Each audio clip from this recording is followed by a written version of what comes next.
This podcast is part of the Everyday Heroes Podcast Network, the network for first responders and those who support them. Hello, my friend. Welcome to the Hero Academy podcast.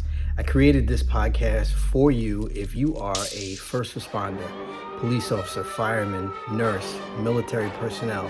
This podcast is for you. Let's get your stories out. They need to be heard by everyone, especially the good ones. Let's share those stories and create some positivity out there in the world. Enjoy this episode.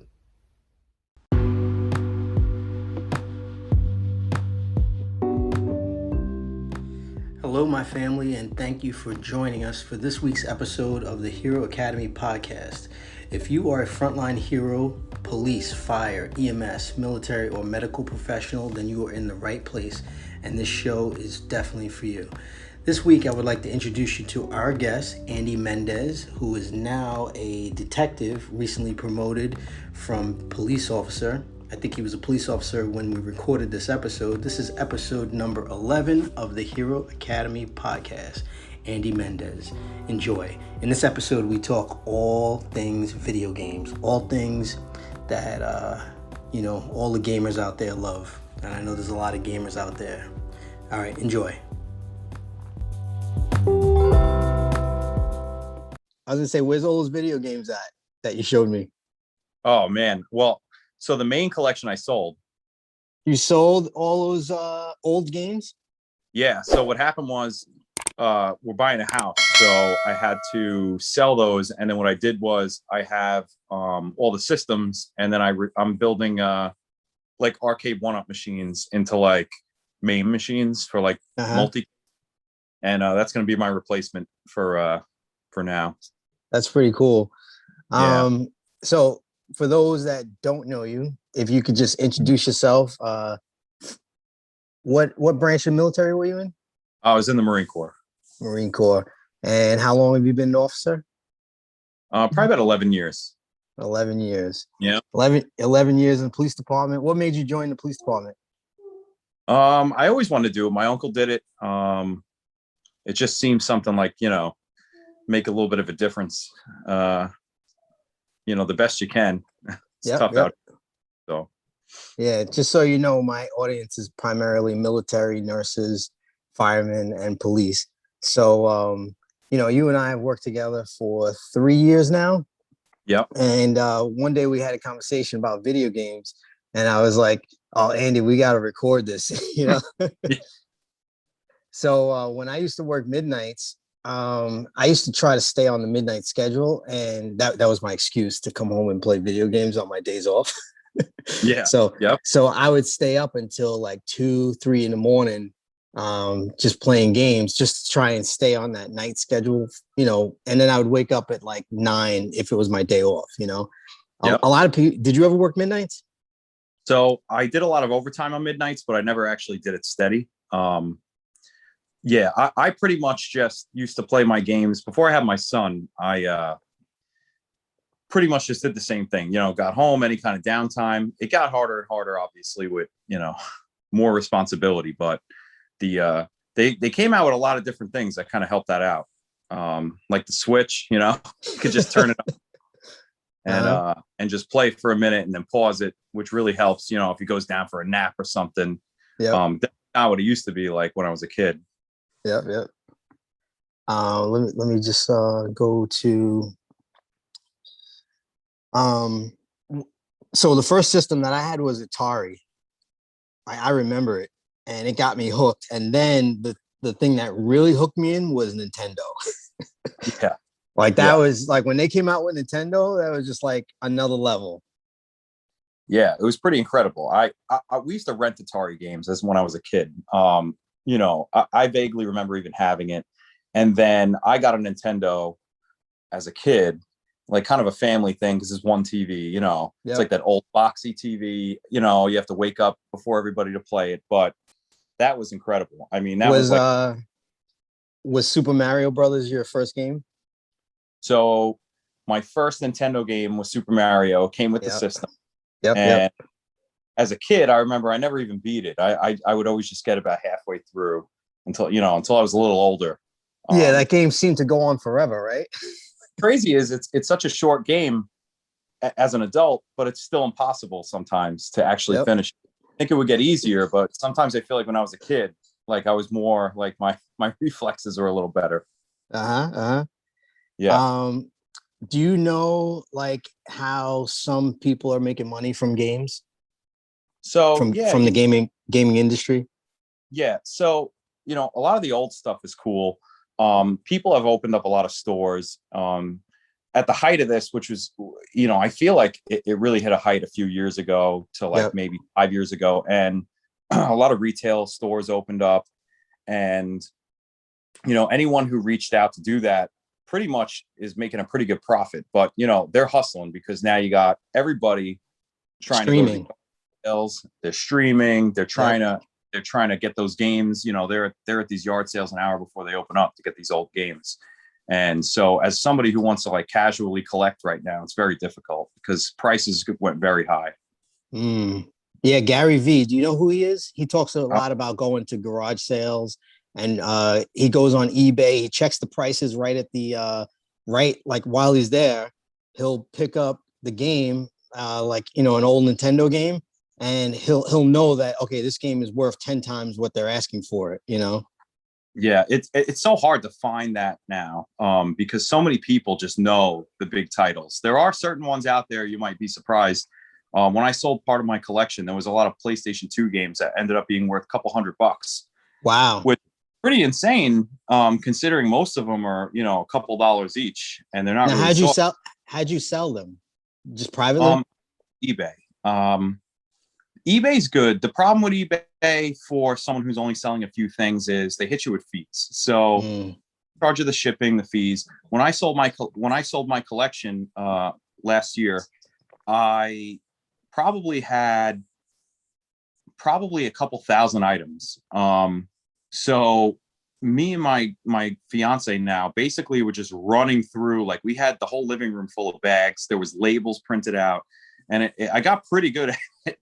But yeah, it's a good route to go if, and I know a lot of people want to do bulk items, but it was really worth it to piece each individual one out, because these things, you might get $20 for a game that you thought you'd only get $5 for. Yep. And most of the guys buying this stuff on eBay for the eBay price are going to keep it and enjoy it rather than, try and sell it. So the coolest thing I sold was I had a Wii U kiosk from a GameStop. And I actually had a collector come out and pick it up and paid a pretty decent amount of money for it. You showed me a picture of it.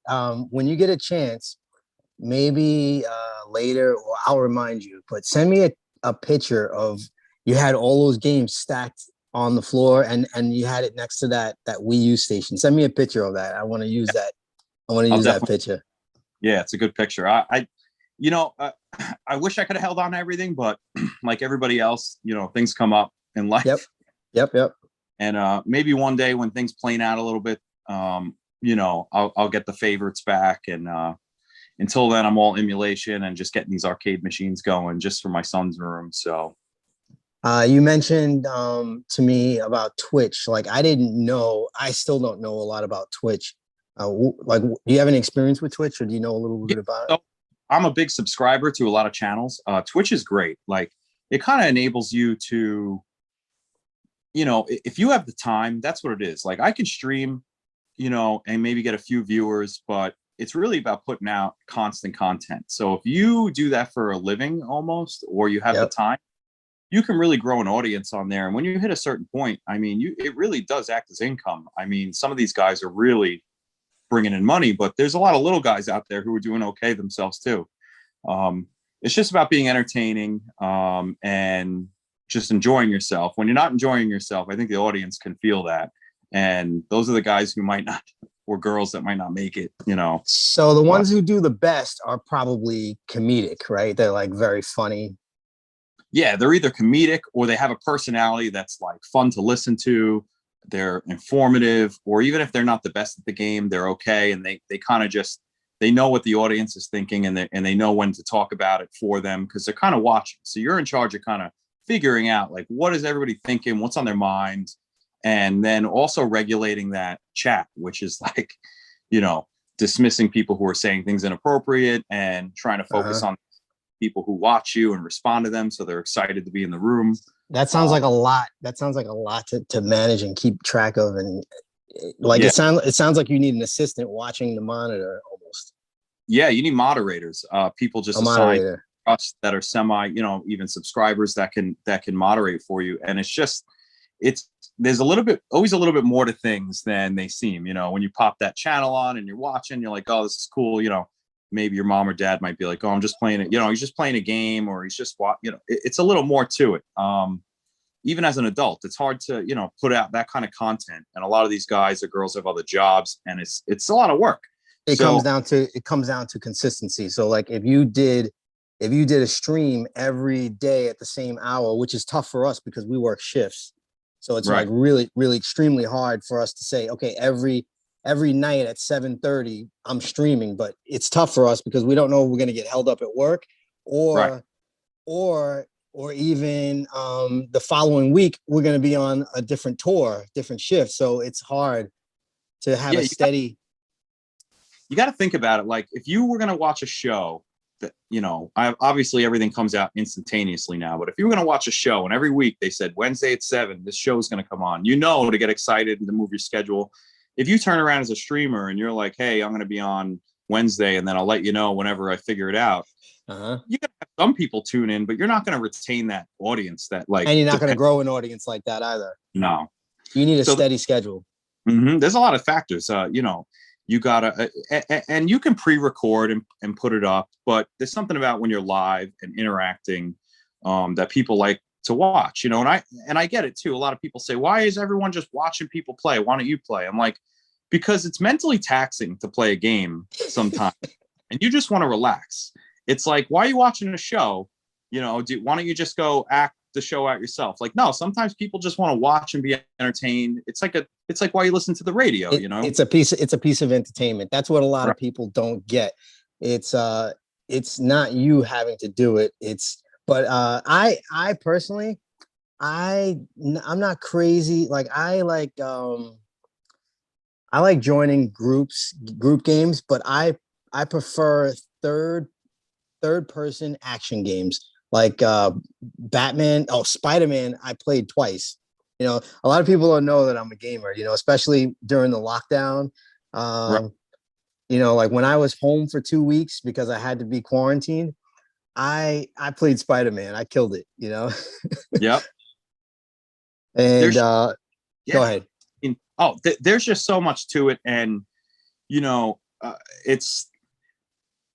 it's hard for, I think if the technology today was available for a lot of us that are like 30, 40, plus, I think we would have killed it back in the day. You still can. You just have to decide that that's the direction you want to go. Right. And then what audience you want to appeal to. Yep. So, man, if this was around when I was younger, I mean, we used to have LAN parties. Like we used to bring computers to each other's houses. Like if somebody could, in that day, if we could generate a stream like the way they do now and just show that whole event and just do it on our own that easily, I mean, you probably wouldn't have become a cop. You probably would have just been like a YouTube Twitch star millionaire playing video games all day. Like that. It's a wild world that we live in now, Yeah, I mean, if you got the drive and the right personality, I really think what it comes down to is obviously anyone willing to do the work, but you got to have that personality that appeals to that audience. And not everyone has it. I'll go on a channel and they're like great at the game and everything, but it just doesn't capture you. And, it's not entertaining. Right. But some people top, obviously, and then attracts a certain audience too. But I'm more about the mild grade, kind of like interesting, a little funny, knowledgeable, kind of the older games that I like to watch. So, what about esports? Like, do you know about esports? Yeah. So I thought esports was the most incredible thing when I first saw it on TV. I knew about it, but when you see it on TV as a real thing on a real channel, it was like, wow, this is like a huge milestone. From like, our generation, especially, you're basically like, your parents are like, hey, everything's a cartoon. for kids. Doesn't matter if it's South Park or if it's raunchy. It's a cartoon, and that's for kids. They have this mentality. So when I saw esports, I'm like, wow, this is great. It's finally getting attention. The problem with esports, I think, it's so hard to follow. I've seen games on there that I know that I play all the time that I can't follow, like 100%. Like I'll be watching like maybe Overwatch or something go on, and I know I play all the time, and I just can't follow it. It's just so random, and the announcers are trying their best, but it's not like a sport where you're looking out from the outside. You're kind of jumping between players, and maybe there's a lot of younger people are a little bit more sharp because they're younger, but as an audience, as a widespread audience, it's so hard to follow and like know what's going on. So that's the only thing with that. Tournament gaming, that's like esports. That's something that's a little bit beyond me. Like I know that I'm past that generation. Like I know what it is, but I just think it's pretty cool that people make a living playing video games. Yeah, and it's pretty intense. I mean, there's plenty of documentaries too now out about it, about how much work it takes for these guys to do it. I still couldn't do it even in my best day. I mean, it's just not viable. It's just so much effort. And I equate the amount of work to that, like being a professional poker player, because I love poker also, So I know that for me, it's more of a leisurely it's more of a recreational thing. I could never play professionally and like just sit in a casino for 9 hours a day, folding. Okay, all right, I got kings. Now I'll play. Every hour and a half sitting there just folding. Like I know I couldn't do that.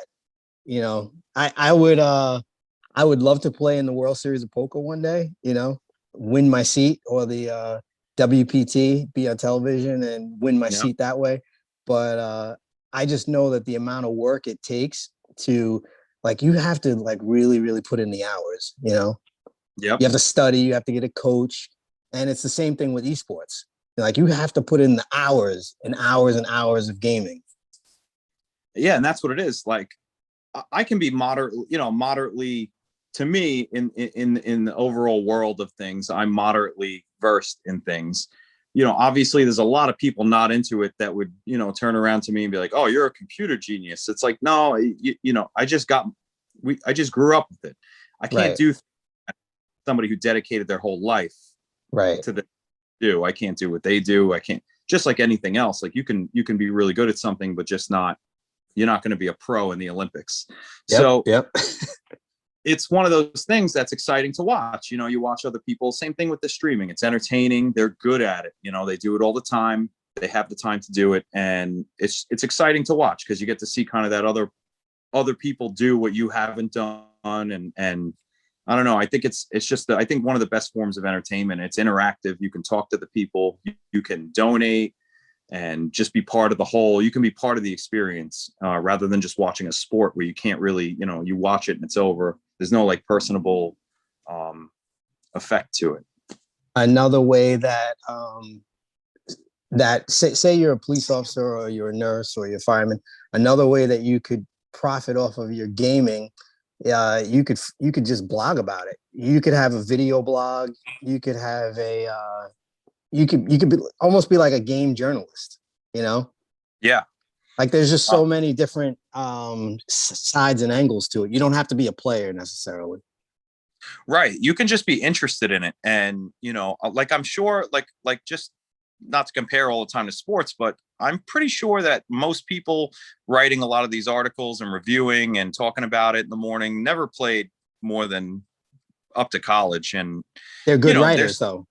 They're good writers. They're knowledgeable. That's what they do, so you can't have the guy who is like a pro football player every time come around and be like, all right, well, I'm going to be a professional writer now because I know how it works. There's always someone who does something with it. And, just somebody who's interested in something that's willing to put enough effort in to be just enough on the level to know what the professionals are talking about is good. So like I have a lot of books that I got that were documented by like different YouTubers that I backed that wrote books on the games and reviews, and they did a great job. But they, if you put them up, they probably get outplayed by a 10-year-old. But they're into it and they're knowledgeable about it in a different way. Uh, another way that we could profit off of gaming is by making a gaming website or making an actual game. And you and we talked about this. I have an idea for a game, but I know it takes hundreds of people. You know, it takes years. I looked up how long it takes, and they said the average game takes about 2 to 5 years to produce, 2 to 4 years to produce. And I was like, wow, I had no idea that it took that long. But I wonder if you had a army of volunteers, like say you had 1,000 people all working on a specific game, like everyone knows what the game is they're trying to create, and like you bring a little bit of coding experience and I bring a little bit of story experience, and then we have another writer who can contribute, and then we have maybe a somebody who passed the bar exam and they got some law experience, and they can write some contracts for the game, something like that. I have a vision of like creating a almost an open source game, Yeah, cutting. it's a great idea, and from what I've seen, it almost seems like the amount of effort it takes. It's almost like you just need to figure out what level to bring it to be able to use somebody else's money. Unfortunately, to say, hey, this is what we got. We got this far. Yep. Almost like a Shark Tank deal. If you watch, Yes. It's hey, are you willing to take a risk on this to go the rest of the way? And I think if the idea is good enough and the effort's in enough, and it's something that would actually, in an investor's mind, make money in a person who plays games, you obviously want people to enjoy it. So they kind of go hand in hand. But I think getting it to a certain point is what it takes. And, it's always a gamble, but if there's enough good ideas, I think anything can happen. I think so too. I think if you have enough good people backing an idea, let me move the camera a little bit. Got the sun coming in. If you have enough good people backing the idea, and you have enough good people working on it, I think you can bring almost any idea to fruition. If you get the people excited about it, right? Like we work with some really incredible artists. A lot of people have side hustles. They have side talents that they may not necessarily bring to their job every day. But like, if you gave them the opportunity to put that talent to use, they might be able to shine in another area. Oh, absolutely. I think there's plenty of people out there, especially, in an environment like us, where people kind of box themselves in because it's such a stable job and they have their flow going. So it's very difficult to almost ask someone to step out on a limb for something. But honestly, the way information flows now and what's out there, if you take a shot at it and you get something together and it doesn't work, I mean, you really didn't lose anything except trying, and it's a good story. I mean, if it works out, then it could be pretty crazy, Yeah. It'd be pretty incredible. Switching gears. So I never understood how people could pay money. What was that farm game called on Facebook? What was it, Farmville? Farmville. That's the one. Yeah, it was Farmville. And then there was Stardew Valley. So Farmville in particular was it was hot for a minute. I think it was made by Zynga. I play chess with friends still on my phone, and a lot of people were playing Words with Friends. But Farmville in particular, I never understood how people could spend real money, and some people spend hundreds of dollars. I met a guy inside of a game who said he spent like 10K on a game. And my mind was blown away. And I was like, you know what? I will never, ever, ever feel bad about charging someone 3K for a service when I talked to this guy who paid 10K for a game. A mobile game, just, buying upgrades. Do you know about NFTs now? Like, it's becoming like a big thing. Yeah. So what's going on is that these games back in the day, games were what you got. You paid, you got the game, even the multiplayer games.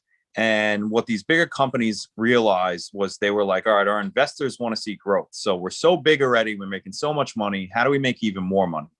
And capitalism does its thing and people get greedy. And what happens is they're like, hey, what they did was they started out with, hey, all right, well, if I'm going to make somebody play a game, I'm going to hold all of the items rather than you find them and play with skill. I'm going to hold them behind timers or hold them behind, making it almost impossible to get by playing it. And you can just pay money. So it's almost like they get you addicted to the game. Everything's very kosher in the beginning. And then it turns into, well, now you can't do anything. So now you've spent 12 hours on this game already. Yep. And you can't get anywhere now without paying. It's not respected throughout the gaming community. People with the phone games seem to be on a different level in the community. They don't seem to mind. They keep spending the money. And, a lot of these things were like loot crates where you get a crate and you pay money and it's random items. Big dispute over whether that's considered gambling. You're paying real money for a product that you don't know what it is. That could be random with no chance of even getting what you're trying to purchase. So there's been lawsuits. This is not enjoyable for me. I try to avoid any game that's like that. Even these games that come out like that include season passes. A season pass, you pay $100 extra, let's say, for a season pass. 6 months in, the season pass, if you buy the game, is either included or discounted down to like $10.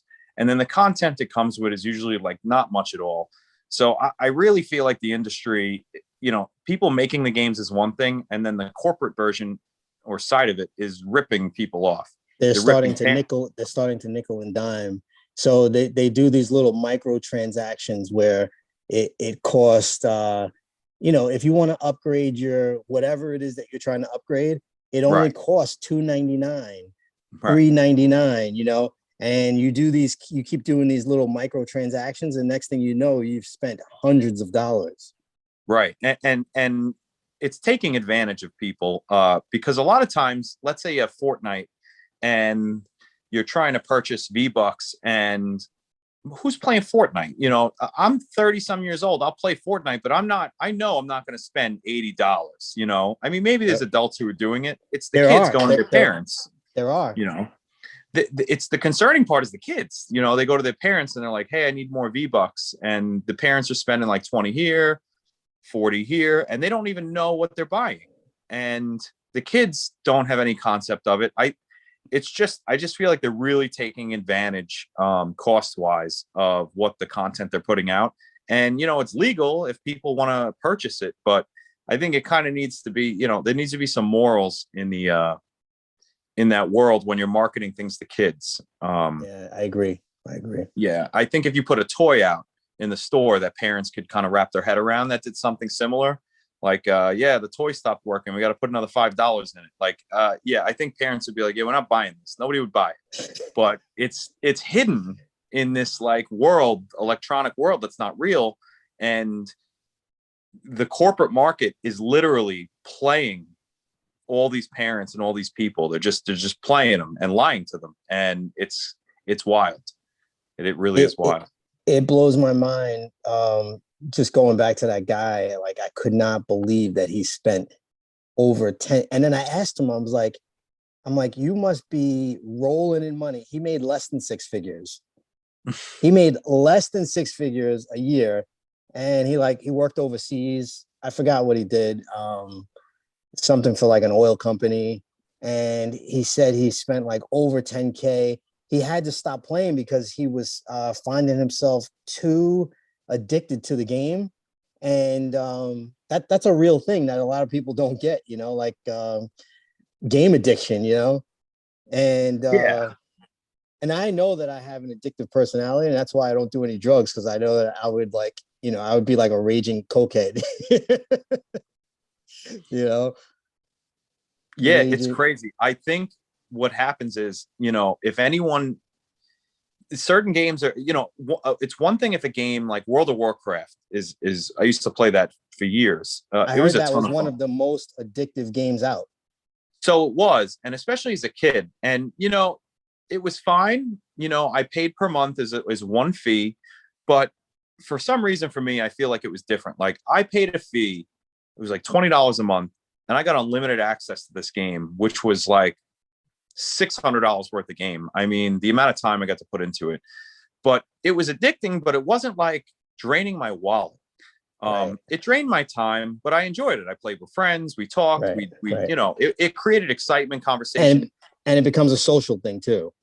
Right. When you turn around and you have games that, if you said somebody spent $10,000 on alcohol or on the casino and they make 60,000 or, whatever a year, you'd probably turn around and say that person has a problem.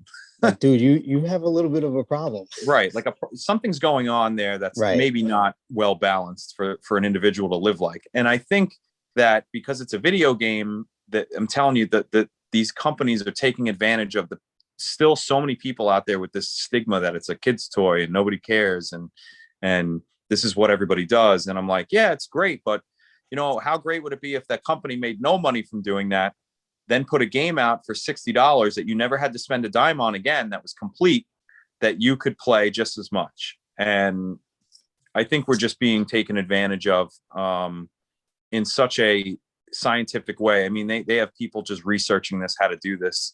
And I think it's, your average person can't wrap their head around it. And I just think consumers are being manipulated in a bad way. And it's costing them money. Do you have any side hustles right now other than other than your job? So what I do now, I mean, I don't really buy and sell. I sold my collection off, so that was big. And then right now, what I do is I'll do like the arcade machines.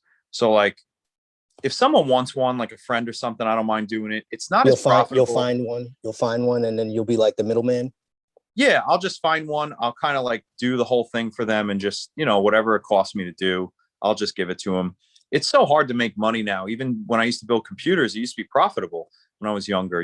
Computer, you go to the store, it'd be like $2,000. And if I built it, it'd be $800. Now the overhead, by the time I'm done building someone a computer, the $100 I would have made, I can't give them a warranty. I can't give them what a big company, if you call a company up, something big is broken, they can take it back. So it's become more difficult to make it a profit thing. It's more right now, kind of just break even, have some fun. Maybe once in a while you can make a couple bucks on it, but it's just difficult right now with the overhead and how much cheaper a company mass producing something can make on it. What's your top 5 greatest games of all time? Oh, top 5. I would say, Super Mario is always on everybody's list. That original Mario, my big one that I got into. It has a nostalgic feeling to it. Absolutely. I was a Mario guy. Zelda, as I got a little older, Zelda became a little better. It was a little more difficult as a kid. Resident Evil is one of my biggest franchises. I thought that was amazing. I got it. It was one of my first 2 games with the PlayStation when I first got my PlayStation. Crash Bandicoot, the original. Those are between that and Resident Evil. Those are the games I got. Doom's up there. There's so many good ones now. Beside the classics that I could say are my favorites, there's just so many good ones. I mean, the new reinvented Doom series that they came out with, it's just amazing. Like it's certain games do it right, and that was one of them. The Resident Evil remakes, they're all pretty incredible. The new one's coming out soon, The Village, which is going to be great. I tried to do the VR thing for a while, and I don't know if I'm just too old or my balance. I get sick from it. I don't think it's where it needs to be yet. I don't think VR is. I just not into it. Yeah, you know what it is? It's amazing, but the frame rates have to be so high because it's potentially putting out 2 different screens. Yep. And when the frame rates aren't high enough in each screen, which takes a lot of power, you tend to get motion sickness. And unfortunately, I'm prone to, motion sickness when when that happens. But it was a lot of fun. There's certain things I could play. But I think eventually when they cut the cord on the back and it runs super smooth, I think it'll be something to look back into. If you could go back to your 18-year-old self right now, what advice would you give yourself? I would tell three myself. pieces. So here's what I would do. I would definitely get back and take the YouTube thing a little more serious and the streaming, because, you know, when that emerged with just I mean, there was just so much to talk about that was You'd fresh. be a multi-millionaire by now. Yeah. I tell you what, I would have tried. You know, and I have a good group of guys that I grew up with that are all into the same stuff that would have put 120% in, and, you know, who knows, but unfortunately, because that time passed, now we just have to watch guys kind of that got on board with that are our own age. You know what? A lot of people say it's not too late. It's never too late to build an audience. You know, it's never too late to build an audience. That's why I'm podcasting. Podcasting is still kind of in its infancy. You know, like a lot of people think that podcasts have been around for over a decade now. You know, I don't think it's too late for you to build a YouTube channel. YouTube is just a lot of work. That's why YouTube is kind of like in my background. I'm recording these over Zoom. I'll post them up on YouTube, but YouTube's definitely not a focus of mine. Yeah. But I don't think it's too late for you to start a YouTube channel, you know? Yeah, it's all about the consistency and the time and the production value. I mean, YouTube first started, it was people got started out, you know, and built an audience, and you see some of the videos now from these same guys, and they have like $10,000 cameras. It's a production studio. Yep. So, you know, it is difficult in the beginning when you don't have that, you know, you really got to, but it's kind of good, because if you build an audience based off of you and your content, the production value will just get better as you get better equipment. I think there's a lot of people out there jumping in, buying all the equipment and making it look great, but there's nothing to watch. And so I think the key is to start off small until you know what you got, and then build on that. Good content. That was like a really good piece of advice. If you could create a Netflix special, right? Like you had the Andy Mendez show, what would your Netflix special be? Oh man, I don't know. There's so many things I want to see. I would love for somebody to go back and put it on Netflix, like an actual retro back to like the 90s PC era of like where all these original guys started, and like just get footage and go back like all these computer shows and like these early games. I mean, they try to do it once in a while, but I feel like they just skip over things.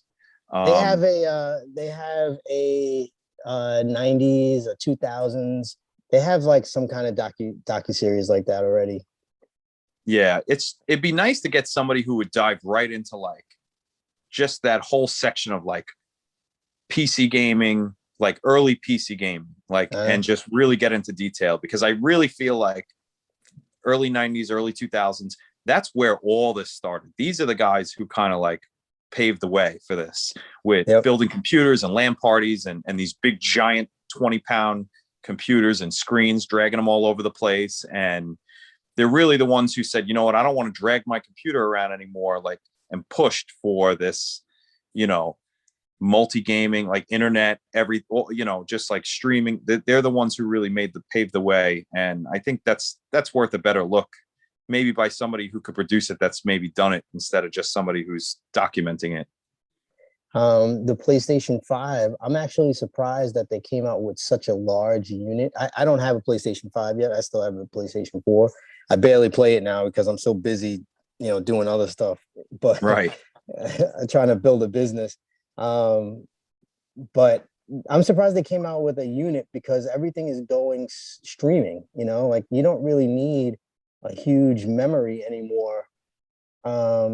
I guess for the downloads and for additional content, but you don't need that anymore. If everything is really, you really just need something that's going to be powerful enough to stream things really fast, you know? Right. And the problem they're having, and they're running into a barrier right now where it's not perfect. So people know what it's like to play a game that's preloaded on your system. Right now, internet's different everywhere. Like I might have a good connection. My buddy might not have a good connection. He might be on cable. I might be on optical.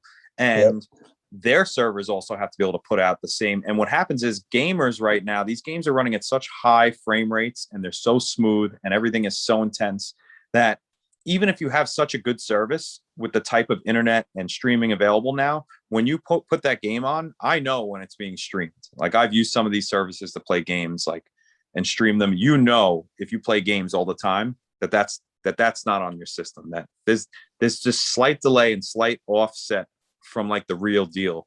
And I think once they get past that, if they can figure that out, these systems are going to be gone. Yeah, as speed gets faster, it really everything comes down to speed. Right. If you had right, go ahead. Oh no, it's like the Tesla. Everyone's bragging about everything the car could do. What really makes that car do what it does is their computer. It's that buzzes down to the main unit. It's just impossible to put everything you want in such a one device in your living room. Yep. If you could give any advice to upcoming young gamers, young cops, young firemen, what would you tell them? I would say just keep well balanced. Don't get lost in the mix of life and family and kids and forget completely about what makes you interested and what you're interested in and happy. I think finding time for that and sharing that with them, or sharing that, keeping yourself full instead of forgetting about it or not doing something you wanted to do within reason, obviously, is something, you should never give up on. You should always, if you have a hobby, make time for it. Don't let it wreck your life, but make time for it. And if you want to get more serious, then do it. As long as, it doesn't mean you have to erase the other half of your life. My final five questions. If you could just keep it short answers. Sure.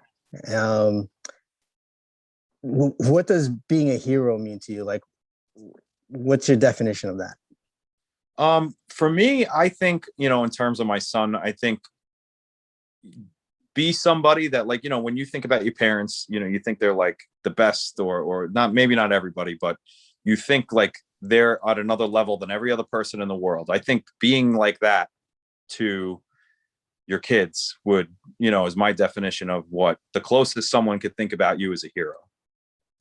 How do you feel when society labels you a hero? I dismiss it. It's appreciative, but a story can make someone sound like a hero, but it doesn't hold the same depth on a personal level. It's just some, I'm one of those guys. If you do your job and then, that's your job, you never want that. You never want that attention, It's Yeah, a I know strange feeling. You're not big on getting attention, but I want to personally thank you for your service. You served our country, and then you continue to serve in the police department. And Andy Mendez, you're a hero to me. When you start to get at your lowest point, how do you save yourself? For me, it's the gym. Yeah, I try to do anything I can. The gym. I try to eat better, and then I try to dive into my interests a little bit. I'll do some PC gaming, or I'll look something up. I'll start a project. I try to keep busy. I think keeping busy in something you're interested in is the trick. Some people just try to be busy, and that doesn't work. You're always just thinking about what's bothering you. Just be organized and stay busy with interests. What's your greatest strength or your greatest ability? I would say just my ability to do my gaming stuff and troubleshoot computers, and maybe do it a little bit better than most people, but not the best. Obviously not better than the best people. It's kind of nice when you can do something that maybe 60% of the room can't do, or 70% of the room. It kind of makes you feel good. Like that makes it worth it. All the time and effort you put into something that you like. And last question, just for fun, if you had a comic superpower, what would it be? Oh man, I don't know. Probably invisibility. Invisibility? Get everybody to leave me alone for a few minutes. You and I, we're both introverts. I like to be left alone too. Yeah. All right, brother. I appreciate it. And I'll see you at work. Absolutely. Great talking to you. You too. Talk to you later. Bye.